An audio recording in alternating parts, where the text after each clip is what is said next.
mes frères et sœurs, bonjour mes frères, heureux de vous retrouver pour un nouveau partage. Et aujourd'hui, je souhaite aborder le sujet de la tentation et des corrections. Donc deux événements par lesquels le Seigneur éprouve le cœur des fils de l'homme.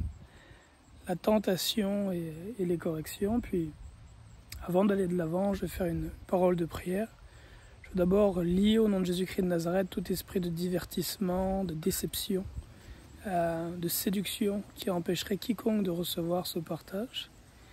Et je prie qu'un esprit de révélation de Jésus-Christ soit relâché sur tous ceux et toutes celles qui écouteront cette parole. Père, merci pour ta fidélité et ta bienveillance, que ton Saint-Esprit nous guide. Au nom de Jésus. Amen. Alléluia. Dans le monde, l'homme charnel fait par nature l'opposé. L'homme charnel fait par nature l'opposé des choses qui sont bonnes et agréables à Dieu. Par exemple, dans le monde, l'homme charnel va sonner de la trompette au sujet de ses bonnes actions. Il va mettre en avant les bonnes choses qu'il fait, les dons, la charité qu'il pratique, afin que tout le monde le sache. Et à l'opposé, il va taire ses erreurs, dissimuler ses fautes. Ça, c'est la marche de ceux qui sont dans le monde. Le Seigneur nous demande pourtant l'inverse. Il nous demande à nous qui sommes enfants de Dieu régénérés de cacher notre charité. Le Seigneur Jésus-Christ dit, si ta main gauche, si tu donnes l'aumône dans le fond de ta main gauche, que ta droite ne le sache pas, je paraphrase. Et puis, il nous dit en revanche, dans le livre des Proverbes, celui qui cache ses fautes ne transgresse point, mais celui qui les reconnaît les délaisse, obtient miséricorde. Il dit encore dans l'épître de Jean, si nous confessons nos péchés, il est fidèle et juste pour nous pardonner. Donc nous sommes appelés en tant qu'enfants de Dieu à, sur bien des sujets, faire l'inverse de ceux qui sont dans le monde. Et l'un de ces sujets-là, c'est celui des tentations et des corrections. Tentations et des corrections. L'homme charnel dans le monde reçoit la tentation avec joie et choisit d'y céder, quelle qu'elle soit. C'est peut-être une tentation d'être violent, de se mettre en colère, une tentation de tomber dans la débauche, la fornication, une tentation de faire un abus de pouvoir. L'homme charnel reçoit avec joie les tentations et cède aux tentations. Inversement, l'homme charnel fuit la correction. Mais nous, qui sommes enfants de Dieu, nous sommes appelés à l'inverse. Nous sommes appelés à accepter la correction, les épreuves difficiles de la vie que Dieu envoie pour épurer nos cœurs. Et de l'autre côté, à rejeter fermement toute forme de tentation, de plaisir coupable. Et c'est là ce que j'entends par tentation. La tentation, j'entends par là le plaisir coupable. La correction, j'entends par là la peine salutaire. Donc une peine salutaire, une correction, un plaisir coupable, une tentation. On va regarder quelques exemples de ces deux sujets dans la Bible et des attitudes que certains hommes de Dieu ont eues. Bonnes attitudes d'un côté, mauvaises attitudes de l'autre, afin de voir quelle attitude nous devons avoir lorsque Dieu éprouve nos cœurs par ces choses, lorsqu'il permet que ces choses arrivent dans nos vies. Premièrement, par rapport à la tentation, je veux prendre l'histoire de David et de Bathsheba. David est sur le toit du palais royal et voit une femme en train de se baigner dans l'eau. Elle est belle, de figure et de corps, semble-t-il. David est tenté. Que fait-il? Il choisit de céder à la tentation, il court vers la tentation, il se plonge dedans. Il fait venir Bathsheba, qui n'est pas son épouse et qui est de plus la femme d'un autre, il le sait. Il couche avec elle. Si elle n'avait pas été la femme d'un autre, il l'aurait pris comme concubine ou comme épouse et n'aurait pas par là commis un péché. Mais en prenant la femme d'un autre, il commet un adultère. Cela l'amène à mentir par la suite, puisqu'il essaie de manipuler Uri à coucher avec sa propre femme, afin que Uri croie que l'enfant dont est enceinte Bathsheba est son propre enfant. Cela ne fonctionne pas. Et David finit par manigancer un crime contre son frère, contre Uri, et le fait assassiner. Quand je dis son frère, c'est dans le sens qu'ils sont frères dans la foi, puis fils d'Israël. La conséquence de ces quelques minutes de plaisir auxquelles David a cédé, ça a été une parole de malédiction qui a été prononcée sur sa famille, disant que l'épée ne s'éloignera plus jamais de sa maison. Et concrètement, il me semble que c'est 3 ou 4 des fils directs de David qui sont morts des conséquences de ce péché. Premièrement, l'enfant qu'il a eu avec Bathsheba est décédé. Deuxièmement, ses fils adultes, l'un a été tué par Absalom, de souvenir. Absalom lui-même a été tué par le chef de l'armée de David. Et finalement, lorsque Salomon revient sur le trône, c'est un autre des fils de David qui est exécuté par Salomon, par le chef de la garde de Salomon. Fait que David aura choisi de céder à la tentation et le prix qu'il aura eu à payer pour ça, c'est de voir de ses propres yeux la mort de plusieurs de ses fils. De l'autre côté, on a un exemple juste. David nous montre un exemple inique dans l'attitude qu'il a eue là, bien qu'il soit l'homme au cœur selon Dieu, puisqu'il s'en est repenti, mais on a dans la parole un exemple d'un homme qui a été juste devant le même type de tentation, et c'est celui de Joseph. Potiphar avait remis à Joseph la gestion de toute sa maison, de tout ce qui lui appartient. La seule chose que Joseph ne pouvait pas prendre, c'était la femme de Potiphar. Et c'est justement cette femme-là, impudique, débauchée, salace, adultère, qui vient vers Joseph lorsque tout le monde est en dehors de la maison et qui lui demande à plusieurs reprises de coucher avec lui. Que nous dit la parole? Que Joseph a résisté à la tentation. Certainement, cette femme devait être belle. Je crois qu'elle était belle. Joseph a résisté à la tentation de coucher avec la femme de son maître. Et comme les motifs de son cœur sont beaux et purs, premièrement, il dit « Mon maître m'a tout confié dans cette maison. Il m'a tout donné. La seule chose que je ne peux pas faire, c'est toucher sa femme. » Et il manifeste à quel point est-ce qu'il veut en fait témoigner de la reconnaissance, de la gratitude à son maître et ne pas rendre le mal pour le bien. Et deuxièmement, il dit « Mais comment pourrais-je commettre un si grand péché contre Dieu ?» Fait que Joseph avait dans son cœur ce commandement qui est le premier auquel le Seigneur nous demande d'obéir, qui est « Aime ton prochain comme toi-même, et l'Éternel ton Dieu de tout ton cœur, toute ton âme, toute ta force, et toute ta pensée. » Et sur le motif, la motivation de plaire à Dieu en ces choses et d'honorer, de respecter son prochain, Joseph a repoussé la femme adultère et a fui la tentation. Alors, le salaire immédiat de son obéissance n'a pas été celui qu'on pourrait espérer. Il se retrouva en prison pour plusieurs années. Probablement 2, 3, 4, 5 ans. Je ne me souviens plus le temps exact, mais je sais que c'est plusieurs années.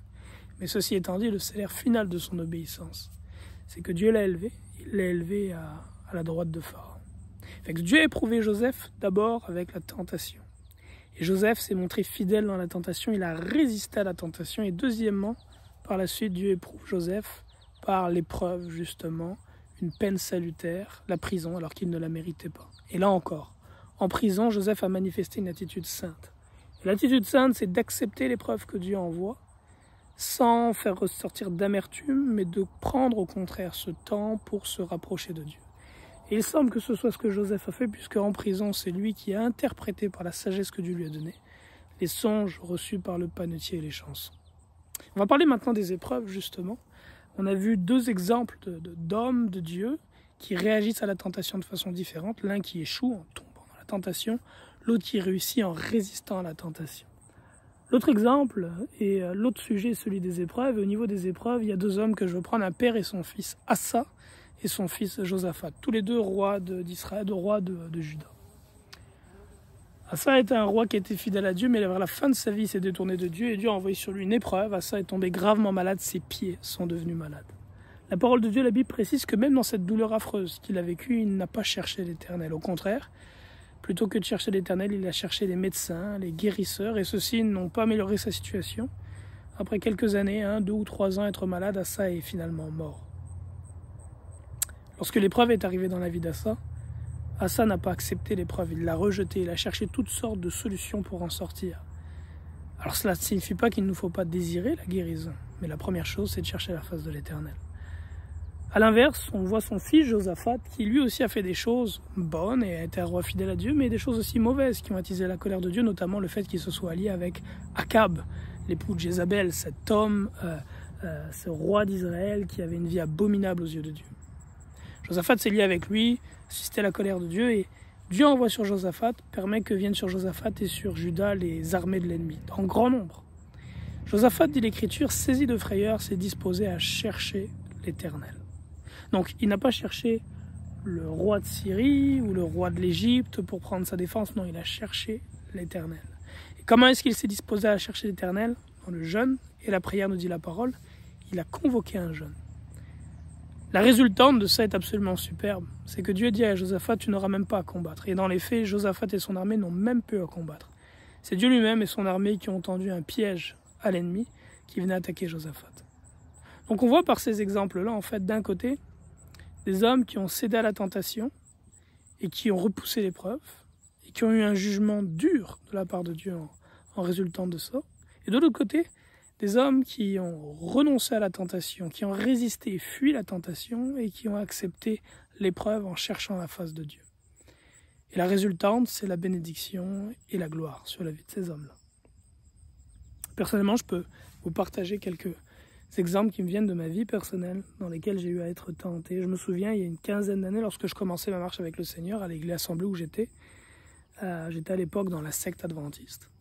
Et dans cette assemblée-là, il y avait une jeune fille qui était vraiment belle, physiquement très belle, vraiment belle. Et j'étais très tenté. Mais je savais que son cœur n'était pas droit devant Dieu, qu'elle n'avait pas de zèle pour le Seigneur. Elle était belle physiquement, mais de cœur, je savais que elle n'était pas la femme qui pouvait être à mes côtés pour servir le Seigneur. Et là, j'avais le choix, je pouvais choisir de céder à cette tentation et résister. Voilà la prière que j'ai faite à Dieu. J'ai dit, Seigneur, tu vois cette jeune femme, en la nommant par son prénom, et tu vois l'attirance que j'ai pour elle. Je te demande de retirer de mon cœur toute attirance, tout désir impur que j'ai vis-à-vis d'elle, afin que je la considère simplement comme une sœur et rien de plus, avec un amour fraternel et rien de plus. Et je ne me suis pas arrêté là, je suis allé au-delà et j'ai dit, et retire aussi de son cœur à elle tout désir qu'elle a vis-à-vis de moi, tout désir impur qu'elle a vis-à-vis de moi, et qu'elle me considère simplement que comme un frère, avec un amour fraternel. Et la fois suivante où je l'ai vue, toute séduction, tout désir qu'il y avait dans mon cœur vis-à-vis d'elle ou d'elle vis-à-vis de moi était parti. Et je rends grâce à Dieu qui m'ait donné cette disposition. Je vous encourage vraiment, mes frères, à ne pas seulement prier pour que Dieu retire la tentation de vos cœurs, mais qu'il la retire aussi du cœur de votre prochain. Un exemple d'épreuve dans ma vie, le décès de ma fille en 2019, Abigail, décédée à l'âge de 4 mois. Lorsqu'Abby est décédée, mon épouse et moi, nous aurions pu choisir de rejeter l'épreuve, c'est-à-dire de nous mettre en colère contre Dieu, de questionner Dieu, de dire pourquoi, Seigneur, d'avoir une attitude amère comme beaucoup l'ont. Je rends grâce à Dieu de ce qui nous a accordé cette faveur-là, qui ne vient pas de nous, mais de lui, de nous donner un cœur pour accepter l'épreuve et nous humilier là-dedans. Et dès le début, comme Job l'a fait, nous avons dit, Éternel, tu as donné, tu as repris, que ton nom soit béni. Et à travers cette épreuve-là, aussi bien mon épouse que moi-même, nous sommes humiliés devant Dieu, nous sommes rapprochés de Dieu. Et cette épreuve-là a apporté un fruit extraordinaire dans notre couple, c'est qu'elle a sauvé notre foyer. À l'époque, pour ceux qui ont entendu notre témoignage, nous étions très proches de la séparation. Et cette épreuve que Dieu a envoyée dans notre vie, en la recevant, en recevant l'épreuve, en choisissant de nous humilier devant Dieu plutôt que de nous endurcir, nous a amené vraiment à nous rapprocher l'un d'autre, mon épouse et moi, et de Dieu, à revenir à Dieu et à sauver notre foyer.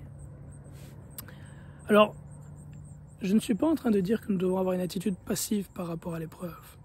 Accepter l'épreuve, ce n'est pas être passif. Accepter l'épreuve, c'est se disposer dans l'action de grâce, la gratitude, à chercher la face de Dieu, dans le jeûne, dans la prière.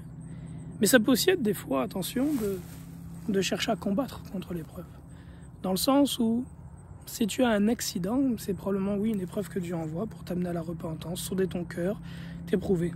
Mais si tu passes ton temps à avoir des accidents, il est possible qu'il y ait dans ta vie autre chose que simplement ça, comme une malédiction par exemple.